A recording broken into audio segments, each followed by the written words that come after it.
6일차 됐어요. 6일차. 어떠세요? 체감? 아니 저는 6일차라고 하는데 아니 한 60일차? 뭐 이런 느낌이에요. 올해 예. 되게 안정적으로 예. 원래 대통령이 이재명 대통령이었던 것 같은 느낌이고 뉴스를 보면서도 이런 거예요. 뭐 예. 추경을 하기로 했었고 뭐 이제 그 후속 작업을 하기 위해서 뭐 이러저러한 지시를 내리고 회의를 뭐 주재하고 이러면 그래 뉴스가 이렇게 나왔었어야지. 예.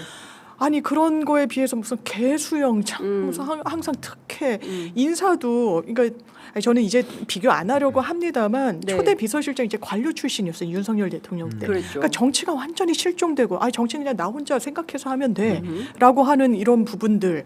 그런데 어쨌든 완전히 그 진영을 짜는데도 아주 숙련된 그리고 합을 네. 맞춰갖고 신뢰가 확인된 정치인들 네. 안정감을 주는 거예요. 일단 국민들한테. 네. 그래서 저는 요즘 편안한 하루하루 보내고 있습니다. 어떠세요? 그러니까 지금 이재명 정부가 출범을 했는데 네. 사실 가장 어려운 상황에서 출범을 했다라는 점이 특징이거든요. 네. 그러니까 사실은 어떤 정상적인 상황에서 정부를 인수인계 받았더라면은 바로 원하는 걸 할 수 있었을 텐데 지금은 과거에 망가졌던 이 쿠데타로 어그러진 정부를 다시 회복시켜가지고 출발을 해야 되기 때문에 네. 그 과제의 무게감이 상당할 것이다. 그럼에도 불구하고 이재명 대통령께서 보여준 모습은 상당히 안정적이고 또 일을 해본 사람이 잘한다라는 그 네. 숙련된 모습을 많이 보여줌으로써 저 국민들이 상당히 좀 안정감을 지금 갖고 있다고 보고요. 네. 아주 특색이 있는 점은 정치인들이 많이 들어갑니다. 네. 그러니까 결국에는 뭐 총리부터 또 대통령실의 주요 포스트에 있는 뭐 실장부터 해서 의원들이 많이 들어갔는데 결국은 정치를 강화하겠다, 정치를 복원하겠다라는 이 정무 강화에 방점을 둔 것으로 저는 보고 있기 때문에 앞으로도 국회를 존중하고 또 국민과 함께 간다면은 명실상부하게 국민 주권 정부라는 그 이름에 걸맞는 저는 뭐 성공을 거둘 수 있지 않을까. 상당히 저는 긍정적으로 네. 6일은 좀 쳐다봤습니다. 그러니까 저도 이제 몇 가지 키워드가 있는데 김밥, 야근, 민방위복.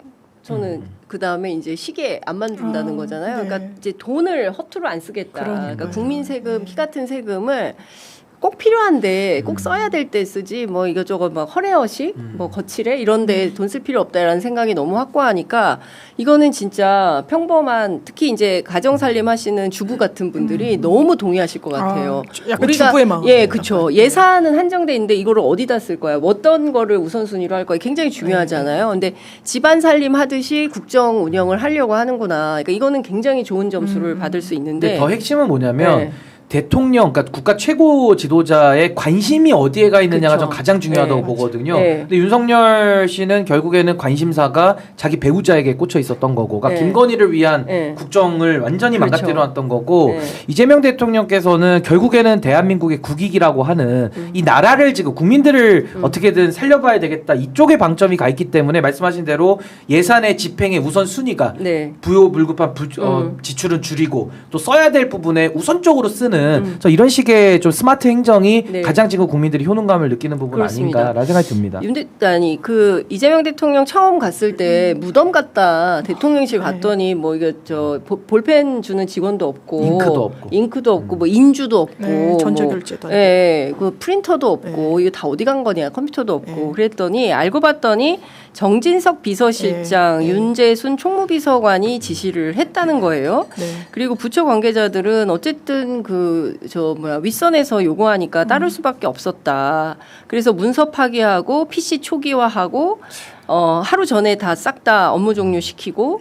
그러니까 최소한의 이제 관례에 해당하는 인수인계 인원조차도 남기지 않고 네. 싹 다 보내버린 거잖아요. 이거 어떻게 해석해야 돼요? 그러니까 이게요. 윤재순, 예, 정진석 총무비서관, 예. 그 정진석 비서실장인데 예. 결국 윤석열 대리인 하수인들이죠. 근데 결국에는 인계를 해야 되는데 네. 거의 인수를 방해한 거 아니냐. 그렇죠. 인수 방해를 한 거거든요. 네. 그러니까 결국에는 증거인멸했을 수 있고요. 네. 또 하나는 공무집행 방해를 한 겁니다. 공무집행 방해다. 공무집행 방해죠, 명확하게. 예, 예. 그리고 여럿이 했으면 이제 또 특수로 올라가는 건데 결국에는 지금 이 정권 출범을 방해할 목적보다는 전 증거인멸에 더 방점을 두고 싶습니다. 이게 네. 어떤 단순한 방해를 할 동기는 별로 없어 보이는데 뭔가 감춰야 될 게 많았던 것 같아요. 그러니까 네. 결국에는 박근혜 탄핵과 윤석열 탄핵이 다른 점은 뭐냐면 박근혜는 그냥 박근혜 최순실이 해먹은 거예요. 그러니까 그 둘만 가지고 증거인멸했다면 이거는 윤석열 파면은 윤석열 대통령실, 윤석열 내각이 함께한 거기 때문에 이건 집단 범죄거든요. 네. 그러니까 당연히 증거인멸의 동기가 훨씬 높다고 볼 수밖에 없죠. 그래서 저는 여기에 대해서는 엄정하게 좀 책임 물어야 된다. 지금 일단은 이재명 대통령께서 사실관계 파악을 다 하셔야 될 텐데 네. 이 부분에 대해서는 이 인수를 방해한 행위, 이 부분에 대해서는 저는 특별하게 네. 조치를 좀 취해서 그 사실관계 규명하고 책임자 처벌, 다시는 이런 일 있을 수 없도록 좀 네. 엄단해야 된다 이렇게 봅니다. 근데 이걸 어떻게 해야 돼요? 뭐 그러니까요. 내규로 해야 돼요? 뭐 어떻게 이게 법률로 해야 그러니까 돼요? 이제 어떻게 해야 대통령 돼요? 기록물관리법 위반인지도 한번 좀 보긴 해야 될 것 같고요. 기록물. 그런데 약간 위반 소지가 저는 개인적으로 있어 보여요. 어. 왜냐하면 이 지시를 받았다는 게 브이로그로 남겨져 있었지 않습니까? 그러니까. 20대 구급 행정요원이 예, 예, 그 예. 여성이 김건희 씨 사진 사진사. 촬영을 전담하면서 예. 완전히 실세처럼 그러니까. 막 근태도 좋지 않은데 예, 예. 계속 그러고 예. 그 사람이 그랬어요. 야 우리 회사 지금 망해가지고 나 나가야 되는데 서랍 싹 비우라고 하더라. 라고 예, 이야기를 예. 하고요. 그리고 다들 나만 빼고 다 승진시켜줬어. 막 이런 얘기까지도 예, 하거든요. 예, 예. 왜냐하면 이제 승진이 되고 이런 게 만약에 늘공 어공 이런 식으로 하면은 예. 퇴직금이랑도 다 연동이 되고 이런 부분이다 보니까 네. 아 그래서 저는 그런 생각이 들어요. 법도 법인데 공적 마인드가 전혀 없는 사람들의 집합이었다. 네. 왜냐하면 어떤 역대 정부도 인수인계를 위해서 그러니까 소극적이었냐 적극적이었냐 차이는 있어도 한 상시 인원을 좀 남겨는 뒀다는 거예요. 거기 본인들처럼 어공이 아니라 늘공분들도 계시잖아요. 네, 네, 항상 네. 그 직업 그렇죠. 공무원분들. 예. 그럼 인수인계를 하도록 했는데 너네 부처로 다 돌아가. 오늘부로 끝. 이러면서 사실 프린트도 못했다는 거예요. 한글을 완전 다 포맷을 해서 한글 네. 툴이 없어가지고 문서 작업을 못했다는 거예요. 아니 근데 그 프로그램을 왜 없애는 거예요? 아 진짜 아니, 자기 것도 아닌데 왜 악의적이죠. 없애요? 그러니까 지 것도 아닌데. 예.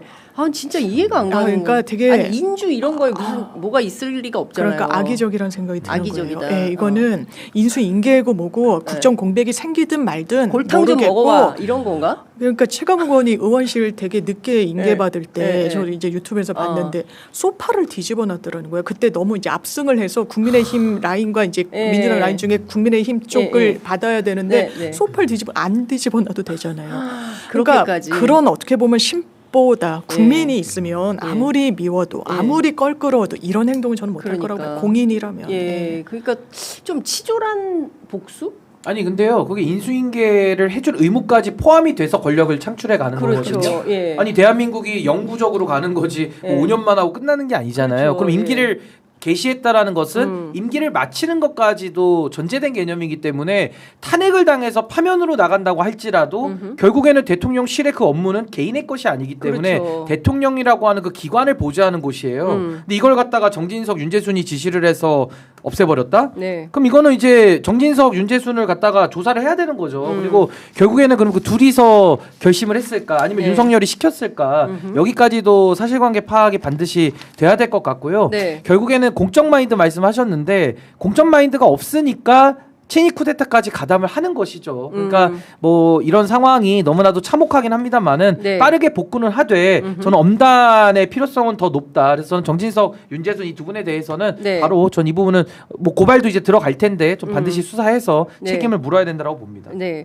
하여튼 지금 너무 황당한 일이, 그러니까 있을 수 없는 일이거든요. 그러니까 최소한의 이제 인수인계를 위해서 붙박이들 있잖아요. 대통령실, 청와대 붙박이 공무원들, 늘공들. 네. 이 늘공들은 반드시 있어야 된다라는 거예요. 근데 이 늘공들마저 없었어? 이거는 있을 수 없는 일이다. 근데 그런 일이 벌어진 거니까 황당무계하다라는 생각이 좀 드는 아니 것이고. 근데 경호처도 사병화를 했잖아요. 그러니까요. 아니 경호처 직원들이 늘공들이 많고 다 대통령 경호하려고 그 자리에 가 있는 건데 그걸 사병화를 해가지고 영장을 맞고 이랬거든요. 집행을 맞고. 그렇죠. 그거랑 똑같은 거죠. 이 예. 대통령실에서도 완전히 지금 사실상의 이 사병화된 공무원 이게 뭐 네. 말이 모순 관계 있긴 합니다만은 정말 업무 처리를 완전히 사유해서 했었구나 네. 라는 게 다 드러나는 것 같아요.